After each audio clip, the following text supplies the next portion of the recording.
দর্শক আসসালামু আলাইকুম। আমি আজকে আপনাদের নিয়ে আসছি জয়পুরহাট জেলার বিরঞ্জর নামের একটা জায়গাতে। আপনারা অবশ্যই আমার ক্যামেরাতে একটা গরু ফার্ম দেখতে পাচ্ছেন। মুখোমুখি যে গরু ফার্ম বলে সেই মুখোমুখি গরু ফার্মটাই আপনারা এখানে দেখতে পাচ্ছেন।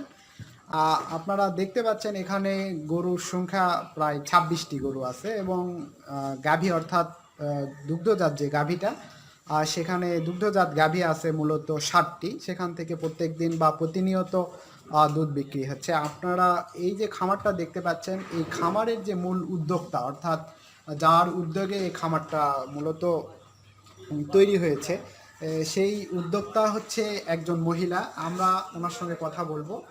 তার আগে আপনাদের আমি গরুগুলো একটু দেখাই। যে আপনারা দেখতে পাচ্ছেন অনেক বড় বড় জাতের একটা করে গরু এখানে আছে।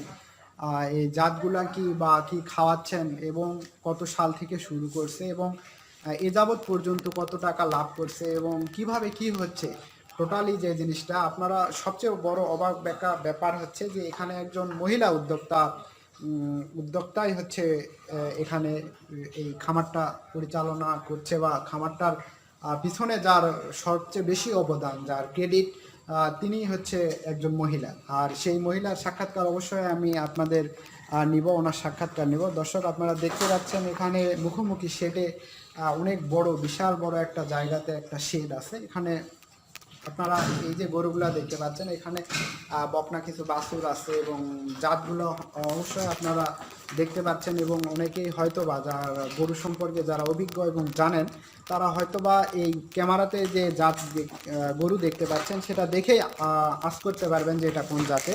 এখানে মূলত হলস্টিন, ফ্রিজিয়ান, জার্সি এবং সকল ধরনের জাতি আছে। দর্শক এখানে আমরা কিছু বাছুর দেখতে পাচ্ছি, বাছুরও আছে। এখানে কয়টা গরু আছে এবং কিভাবে পালন করছে সেই জিনিসটা আমি অবশ্যই আপনাদের জানাবো। পাশাপাশি আমরা যে খামারটা কিভাবে তৈরি করা হয়েছে এবং কত খরচ হয়েছে সব কিছু ব্যাপারে জানার চেষ্টা করব ইনশাল্লাহ। আমি আপনাদের যে খামারটা দেখালাম, এই খামারের মূল উদ্যোক্তা যিনি উদ্যোগ নিয়েছেন ইনি একজন মহিলা। সেটা আমি আপনাদের পূর্বেই বলেছি। আর আপনাদের অপেক্ষার অবসান ঘটিয়ে এখন আমরা তার সঙ্গে কথা বলবো। কথা বললে আমরা ডিটেলস জানতে পারবো যে উনি কিভাবে শুরু করছেন এবং কয়টা আছে, কিভাবে খাওয়াচ্ছেন, লাভ বা ক্ষতির হিসাবটা আমরা জানতে পারবো এবং আশা করি আপনারা ওনার কথা শুনে অনেকটা উপকৃত হবে বলেন আমি আশা করছি। আসসালামু আলাইকুম। ওয়ালাইকুম সালাম। কেমন আছেন? জি ভালো। আচ্ছা, আপনি এই গরু পালনের অনুপ্রেরণা কোথা থেকে পেলেন? আমরা আসলে দুই স্বামী স্ত্রী দুজনে আগে থেকে ইউটিউব চ্যানেল করতাম, দেখতাম প্রায়ই। ওখান থেকে আমাদের আসলে উৎসাহিত যে আমরা একটা খামার করব। আমার হাজব্যান্ডের চাকরির পাশাপাশি আমি কিছু করব, যেন ওনার উপরে নির্ভরশীল হতে না হয়। মানে আপনি আত্মনির্ভরশীল হওয়ার চেষ্টায়, জি জি যে এই ইউটিউব দেখে জি নিজে জি আত্মনির্ভরশীল হওয়ার চেষ্টায় এই গরু খামারের অনুপ্রেরণা মূলত আপনার। জি জি দর্শক আপনারা জানতে পারলেন ওনার হাজব্যান্ড একজন চাকরিজীবী এবং উনি আত্মনির্ভরশীল হওয়ার চেষ্টায় একটা গরু খামারের উদ্যোগ নিয়েছে। আসলে প্রথমে আপনি উদ্যোগ নিয়েছিলেন সেই সালটা এবং তারিখটা কত, মানে গরু তুলছিলেন এই শেডে? 2018 সালে, দু মানে হাজার 17-18 থেকে স্টার্ট আর কি। 17 থেকে শেষের দিক থেকে শুরু? 17 শেষের থেকে। 17 শেষের দিকে, 18তে স্টার্ট জি করছিলেন। জি প্রথমে আপনি কয়টা গাভী বা বাছুর দিয়ে শুরু করছিলেন? আমি আসলে প্রথম 2টা গাভী আর 6টা ষাঁড় ছিল। জি। ওগুলা দিয়ে মানে প্রথম 6 লাখ টাকা ইনভেস্ট করছি। 6 লাখ টাকা? জি। মানে শুধু কি গরুর পিছনে 6 লাখ হ্যাঁ, ইনভেস্ট গরুর করছেন না পিছনে, খালি খামার গরুর তৈরি পিছনে করতে? না, না, খামারের পেছনে আমার প্রায় অনেক টাকা ইনভেস্ট করা হয়েছে।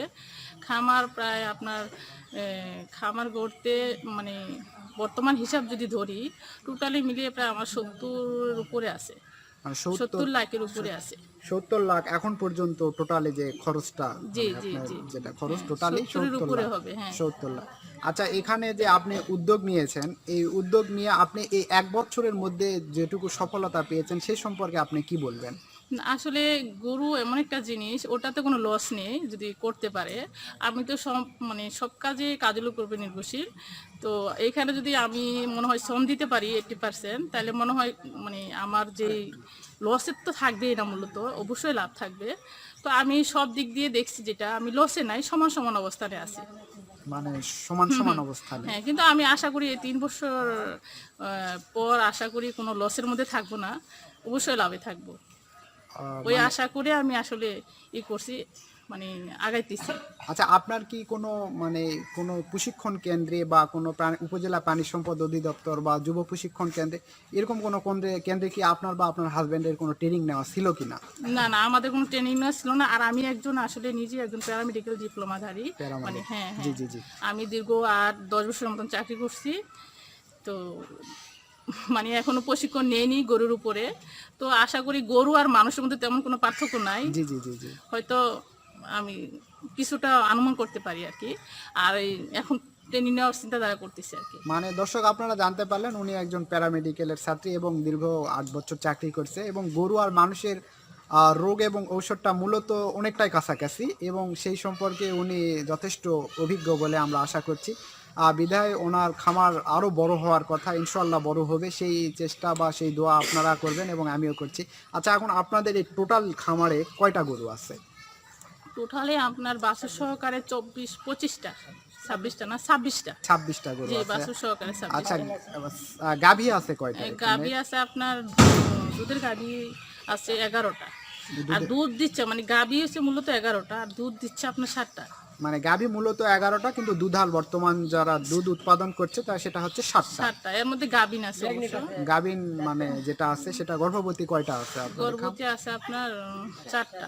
4টা গর্ভবতী আছে 4টা। আচ্ছা, এই যে বাছুরগুলো আছে, এই বাছুরগুলা কি আপনার পরবর্তীতে নিজের খামারে রেখে দেন না বিক্রি করে দেন? সার বাছুর যেগুলো আমি সেল করে দিই, আর দামুর বাছুর যেগুলো এগুলা খামারের জন্যই রাখি। খামারে মানে আপনি গাভী করার জন্য রেখে জি দেন? জি জি। তো এ যাবৎ আপনি সার বাছুর বিক্রি করেছেন আনুমানিক কয়টা? 3টার মতো। 3টার মতো বিক্রি জি, জি। করছেন। আচ্ছা, আপনার এখানে যে জাতগুলো আছে মূলত আমরা দেখতে পাচ্ছি, দর্শক আপনারাও ক্যামেরাতে অবশ্যই দেখাবো আমি, এই জাতগুলা মূলত কি কি জাত আছে আপনার এখানে? এখানে আসলে আমার বেশিরভাগই ফিজিয়ান, যেটা আর কি। হলস্টিন ফিজিয়ান ফিজিয়ান যেটা। যেটা, হ্যাঁ। জি। আর শাহিওয়ালও আছে কিছু। শাহিওয়াল। শাহিওয়াল। শাহিওয়াল আছে। তারপরে আপনার ওই যে জার্সি। জার্সি নাই। জার্সি না, হলস্টিন ফিজিয়ান যেটা মূলত সর্বোচ্চ দুধাল জাত সেটা এখানে আছে এবং শাহিওয়াল জাত আছে, আপনারা অবশ্যই জানতে পারলেন। আর এই যে জাত গরুটা আছে, এই যে এখানে পরিশ্রমের জন্য, অর্থাৎ আপনি তো তদারকি করেন না, তদারকি করার জন্য কয়জন লোক আছে এখানে আপনার? 3জন। 3জন। তাদের মাসিক বেতন দিতে হয় কত? ওদের মাসিক বেতন 12,000 আছে, মানে 12,000 আছে, 4,000 আছে।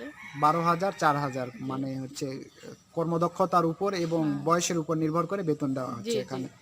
দর্শক, আপনারা জানতে পারলেন যে এখানে যে এই কর্মচারী আছে, অর্থাৎ যারা দেখাশোনা করে, আর উনি মানে মূলত জিনিসটা পুরাটাই মেনটেন করে ওনার দ্বারা, কিন্তু যেখানে পরিশ্রম যারা করে এখানে তাদের বেতন দেওয়া হয়। আর এখানে আপনি যে পরিশ্রম যারা করে, আপনি এখানে দিনের মধ্যে মূলত কয় ঘন্টা সময় ব্যয় করেন বা দেখাশোনা করার জন্য ব্যয় করেন আপনি সংসারের পাশাপাশি?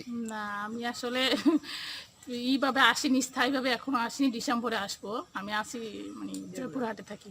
ও, জয়পুরহাটে থাকেন? ওখান থেকে প্রতি মানে শনিবারে, শুক্রবারে, বৃহস্পতিবার বিকালে চলে আসি, শনিবারে সন্ধ্যায় চলে যাই। ওখান থেকে আপনার নির্দেশনা অনুযায়ী এনারা কাজ করে? হ্যাঁ হ্যাঁ, আবার যখন প্রয়োজন চলে আসি। আপনার যখন মানে খুব বেশি প্রয়োজন হয় তখন চলে আসেন? চলে আসি। আচ্ছা, এখানে যে এই এতগুলা গাভী এবং বাছুর আছে, এদের জন্য যে ডাক্তারের প্রয়োজন, অর্থাৎ মানে ভ্যাকসিনের প্রয়োজন হয়, জি জি। এই ভ্যাকসিনটা আপনি কোথা থেকে করান? এটা এখানে আমার আপনার আছে, জাকোষ আছে, জাকোষ ওখানে সহযোগিতা ফাউন্ডেশন। করে, ব্রাক সহযোগিতা করে। আবার আপনার পানি সম্পদ অফিসের মানে ডক্টররা আসে মাঝে মধ্যে, দেখাশোনা করে। ওনারা এটা মূলত জি, জি। ভ্যাকসিন বা দেখাশোনা করে। হ্যাঁ, ভ্যাকসিন। আচ্ছা, এখানে আনুমানিক এই যে খাওয়াতে আপনার টোটালে খরচ হয় কিরকম? হ্যাঁ, আসলে আমি যদি পরিপূর্ণভাবে খাবারটা খাওয়াইতে যাই, তাহলে দেখা গেছে মান্থলি আমার খরচ আছে আপনার প্রায় 40-এর মতন প্রায়। মাসে 40,000 হ্যাঁ, টাকা শুধু খরচ? খাবার, যে দানাদার খাবারটার কথা বলছি। দানাদার যে খাবারটা। হ্যাঁ, হ্যাঁ। আর ঘাস তো আমার মনে ঘাস হচ্ছে আমার জমিতে আছে। নিজের হ্যাঁ, জমিতে আমার আপনাদের 10 বিঘা জমিতে ঘাস আছে। 10 বিঘা জমিতে ঘাস চাষ করা জি, আছে। জি। 10 বিঘা জমির যে ঘাস, সেটা কি এই গাভীর জন্য বা বাছুরের জন্য পর্যাপ্ত আপনার? হ্যাঁ হ্যাঁ হ্যাঁ। আর আপনার যে এই ভ্যাকসিন বা বাদবাকি যে ভিটামিন যে খাওয়ান, সেই ভিটামিনের প্রতি আপনার কিরকম খরচ হয় মাসিক বা বাৎসরিক? এটা যদি আপনি টোটালে ধরেন যে এটা আপনার চিকিৎসা বাবদ যেটা জি, জি, ধরা হয়, চিকিৎসা এটা বাবদ, হলে হ্যাঁ। আপনার দেখা গেছে ভিটামিন সহকারে মান্থলি আপনার ওদের খরচ আছে প্রায় 5-6 হাজার টাকা তো হবে। 5-6 হাজার টাকা মান্থলি খরচ আছে। হ্যাঁ, আর ক্যালসিয়াম, আপনার ভিটামিন, জি জি ভ্যাকসিন, বিভিন্ন ভ্যাকসিন গুলা। জি। আর আপনি যে 7টা দুধাল গাভী যেটা বর্তমান দুধ দিচ্ছে, এখান থেকে প্রত্যেকদিন কত লিটার দুধ আপনি পান? আসলে আমি বাছুরে আমি দুধটা মানে একবেলা দুধ নিচ্ছি, আরেক বেলা নিচ্ছি না। মানে আপনি বাছুরকে ভালো হ্যাঁ। স্বাস্থ্য করার চিন্তা করছেন। আমি এখন যদি বাছুরে না খাওয়াই নিতে চাই তাহলে আমার 100 লিটারের উপরে আসবে দুধ, কিন্তু বাছুরে আপনি করি এই জন্য আমি পুরাটা নিচ্ছি না, আমি প্রায় 50-এর মতো নিচ্ছি। 50 লিটার দুধ নেন। হ্যাঁ, আর এই 50 লিটার দুধ আপনি বিক্রি করেন কোথায়? এটা হচ্ছে আপনার ব্রাকে দিচ্ছি। লিটার প্রতি কয় টাকা দেয় ওনারা? এটাই সবচেয়ে আসলে আমরা এই জায়গায় সবচেয়ে বেশি কষ্টে আছি। দেখা গেছে একটা খাবার আপনার টোটাল একটা গাভীর জন্য যে পুষ্টিকর খাবারটার প্রয়োজন ওটা যদি আমরা দিতে যাই, দেখা গেছে আমাদের 34-35 করে পড়তেছে খাবারের দাম। আর সেই তুলনায় আমরা দুধ বিক্রি করছি মাত্র 35-33 থেকে 33 টাকা লিটার। জি জি, প্রতি লিটার। এখানে আসলে আমরা খামারিরা সবচেয়ে বেশি একটা জায়গায় একটু পিছিয়ে আছি। মানে এই দুধের যে পর্যাপ্ত বাজার বা বাজার মূল্য যেটা, সেটা আপনারা সঠিকভাবে পাচ্ছেন না। এটা আপনারা যদি আরেকটু বেশি পাতেন তাহলে আরো ভালোভাবে লাভবান হতেন। অনেক লাভবান হতে পারতাম। আমরা যদি 40 টাকার এইটাও বিক্রি করতে পারতাম তাহলে মনে হয় না আমাদের কোনো থাকতো, ঘাটতি থাকতো, ঘাটতি বা এবং লাভের পর্যায়টা আপনাদের বেড়ে যেত, বেশি থাকতো। তো আপনার এই যে দর্শক আপনারা যে আজকে আপনাদের ভিডিও দেখছে, আপনি যে এই খামার করছেন, যখন প্রথম শুরু করেন তখন আপনার পাশের লোক বা আপনাকে সর্বোচ্চ সাপোর্ট দিয়েছিল কে? আমার শ্বশুর শাশুড়ি। আপনার শ্বশুর শাশুড়ি? আর গ্রামের লোকজন বা আত্মীয় স্বজন এটা নিয়ে কি আমার শাশুড়ি অনেক অভিজ্ঞ এগুলি বিষয়, তো ওনারা দুইজনেই আসলে সহযোগিতা করছেন। মানে গ্রামের লোকজন কি কোনোভাবে উপহাস করছিল বা এরকম না? আসলে অনেকে অনেক কিছু বলে, ওইগুলা কথা কান দিলে তো হবে না। জি জি জি, আমি যেটা করতে চাইছি ওইটাই আমার মূল লক্ষ্য, ওইটাই উদ্দেশ্য। কে কি বললো না বললো ওইদিকে আমার তাকানোর সময় নেই। জি, আসলে কি অনেক কিছু লোকে কিছু কথা বলবে, এটাই ওইটা স্বাভাবিক, বলতেই পারে। এটা আমলে না নিয়েই শুরু করছেন। জি জি। আজকে আপনি মানে এই যাবত এই টোটালে যে মাস বা বছর হচ্ছে, এই বছরে আপনি কতটা সফলতা অর্জন করেছেন বলে আপনি মনে করেন? আমি তো আপনাকে প্রথমে একটা কথা বললাম যে আসলে টোটাল সব দিক দিয়ে করি, আমি লসের মধ্যে নেই, সমান সমানে আছি। জি, সমান সমানে আছেন। তবে আশা করতেছি আমি 2020 সাল থেকে আমি সব দিক দিয়ে পারফেক্ট হব, আশা করি। মানে লাভের হিসাবটা আপনার মানে অনেক দূর যেতে পারে বলে আমরা আশা করছি। জি জি। তো আপনার এই যে খামার করে, আমি তো মনে হয় যে খামারটা আপনার যে প্রাণী সম্পদ অধিদপ্তর, জাকজ, ব্রাক, স্থানীয় যত এনজিও সকলে আপনার এই খামার সম্পর্কে জানে। জি জি। তো এটা আপনার হচ্ছে এলাকাতে আপনার একটা প্রচার এবং প্রসার বলতে পারেন। এই সম্পর্কে আপনার কতটা গর্ববোধ হয় যে আমি একটা খামার করে পরিচিতি লাভ করছি? অবশ্যই আমি তো গর্ববোধ হবই যে আমাকে আসলে জানতেছে যে আমার এই এলাকায় আমার একটা ভালো আছে, খামার আছে। এটা ওরাও জানলো, আমিও জানলাম, তো আমি তো গর্ববোধ অবশ্যই করব। জি, আপনার গর্ববোধ অনেকটাই আশা করা যাচ্ছে আমরা। আচ্ছা, আপনার সফলতার দিক দিয়ে এখনো সর্বোচ্চ পর্যায়ে যেতে পারেননি, আমরা দোয়া করছি আপনি সফলতার পর্যায়ে যাবেন। দর্শক আপনারা জানতে পারলেন। আর আপনি যারা বেকার যুবক আছে তাদের উদ্দেশ্যে গরু পালন সম্পর্কে আপনি কি বলতে পারেন? আসলে এখানে আমি প্রথমে একটা কথা বলবো, সেটা হলো আপনার গরু আসলে একটা গরু পালার আগে কিছু প্রশিক্ষণ নেওয়া উচিত। তাহলে মনে করেন 80% চিকিৎসা একজন খামারি জানার প্রয়োজন। তাহলে মনে করেন চিকিৎসার খরচটা অনেকটাই কমিয়ে যাবে, এগিয়ে যাবে। হ্যাঁ, এখান থেকে কিছু লাভবান হওয়া সম্ভব আছে। মানে লাভের আর পার্সেন্টেজটা নিজেদের শ্রম দিতে হবে। আসলে এটা আসলে সম্পূর্ণ কাজের লোকের উপর নির্ভর করা যাবে না। আপনি নিজেরা যদি শ্রম দিতে পারেন তাহলে পারবে। আসলে প্রথম কম দিয়ে স্টার্ট করা উচিত, তাহলে জানতে জানতে অভিজ্ঞ হয়ে যাবে, আস্তে আস্তে বেড়ে যাবে। শুরু থেকে আসলে কম দিয়ে ওঠা উচিত, কম কেস করাটাই ভালো আর কি। আচ্ছা, যারা যে নারীরা আত্মনির্ভরশীল হতে চায়, মানে আপনার মতো আত্মনির্ভরশীল হতে চায়, তাদের উদ্দেশ্যে আপনি কি বলবেন? আমি বলবো প্রত্যেকটা নারী যেহেতু বাড়িতে যারা বসে আছে, তো শুধু যে হাজবেন্ডের টাকার উপর নির্ভরশীল হবে তা না, আসলে নিজে ইনকাম করা, নিজে সোর্সটা বের করে নেওয়াটা অনেকই, স্বামীর কাছে যেতে হয় না। তো প্রতিটা নারীর আমি বলবো যে 2-4টা গরু পাশাপাশি আসলে অবসর সময়টুকু এই দিক দিয়ে কাজে লাগানো, সংসারের পাশাপাশি করা যায়, তাহলে মনে করেন অনেকটা মানে সংসার স্বাবলম্বী হচ্ছে এবং আপনি আত্মনির্ভরশীল হচ্ছেন। জি জি। দর্শকদের উদ্দেশ্যে আপনি কি বলবেন?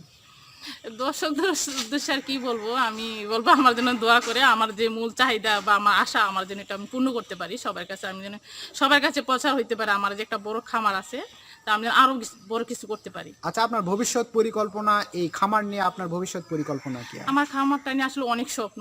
আমার পেছনের জায়গাটুকু অলরেডি আমি নিয়েছি। জি জি জি। ওইটা আমি পুরোটাতে আমি বড় শেড করবো। আমি এই আপনার বাইরে যে মানুষ গরু লালন পালন করে না ছেড়ে দিয়ে, জি জি জি। ওভাবে আমি গরু আসলে প্রাকৃতিকভাবে আমি লালন পালন করার চিন্তাধারা করতেছি। মানে এবং একবারে আমি চাই আমার মিনিমাম